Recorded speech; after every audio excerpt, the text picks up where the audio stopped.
আমি শুধু একটা জিনিস আপনাদেরকে প্রতিশ্রুতি দিচ্ছি এবং আশ্বস্ত করছি, এখানে আমার যারা কর্মী রয়েছেন, নেতা রয়েছেন, আমরা আপনাদেরকে প্রতিশ্রুতি দিচ্ছি, কেউ যদি ভয় দেখায়, কেউ যদি হুমকি দেয়, আপনারা পিছু হটবেন না। আমরা জানি এলাকায় এলাকায় আপনাদেরকে বাধা দেওয়া হচ্ছে, এনসিপির কর্মীদেরকে বাধা দেওয়া হচ্ছে।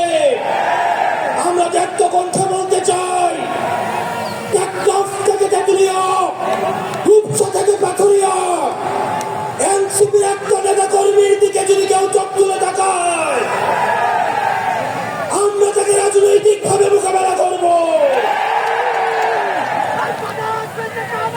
এনসিপির কর্মী এবং সহযোদ্ধারা পরবর্তীতে আমাদের আহ্বায়ক এবং সদস্য সচিব প্রয়োজনীয় দিক নির্দেশনা দিলেন।